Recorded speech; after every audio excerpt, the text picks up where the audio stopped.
Public washrooms often have electric hand dryers. Many prefer them over paper towel dispensers for environmental reasons, no trees killed, and no waste. Hand dryers also require less maintenance because there's no garbage bin to empty and no need to restock the machine with clean paper towels.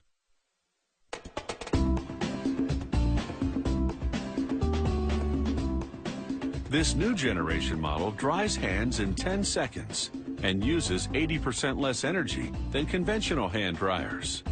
A sensor turns the unit on and off automatically. A circuit board with a microprocessor runs everything. The assembler builds a strip of 8 control boards at a time. They go into a track that first runs through a chemical cleaning. This preps them for soldering. The boards then float through molten solder. As the solder cools and solidifies, it fuses the components in place. An inspector scrutinizes every board, then, wherever necessary, does soldering touch-ups by hand.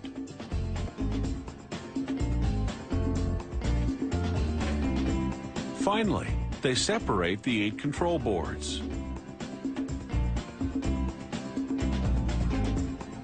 Working a board at a time now, they plug in and test an infrared sensor. The sensor shoots a continuous beam to the area below the air outlet. The testing machine uses a strip of metal to represent hands. When the strip cuts the beam, it triggers the dryer to start. When it departs, the beam is restored, triggering the dryer to stop. To produce the airflow, a motor spins a blower wheel at a rate of 20,000 revolutions per minute. After connecting the blower and motor, they slip them into the unit's plastic inner housing. They add a rubber gasket to lessen vibration noise, then close up the housing.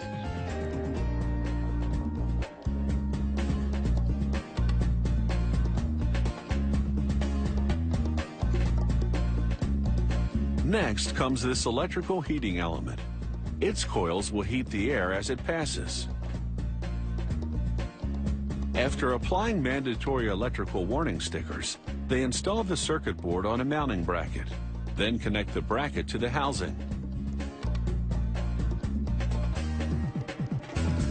Then they connect the wires coming from the heating element and the motor to the control board. Now they send the unit to the testing area for quite literally a dry run. They make sure it turns on and off properly. They check the blowing force, the air temperature, the voltage. Elsewhere in the factory, they work on the hand dryer's outer housing. It's cast from zinc. After it comes out of the mold, they polish it with a buffing wheel to prep the surface for painting or chrome plating.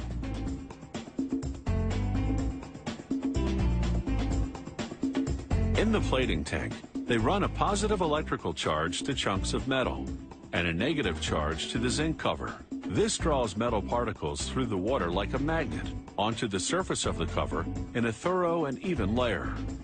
For this model, they first plate the cover in copper, then nickel,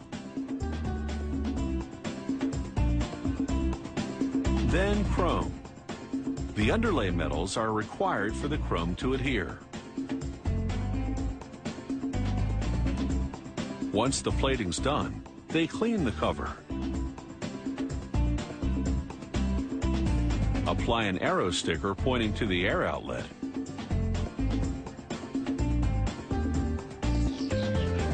Then glue on a plate with the name of the manufacturer and model. The inside unit attached to a wall plate now fits right inside. They fasten the cover using tamper-proof screws, then shine it up with a few squirts of window cleaner.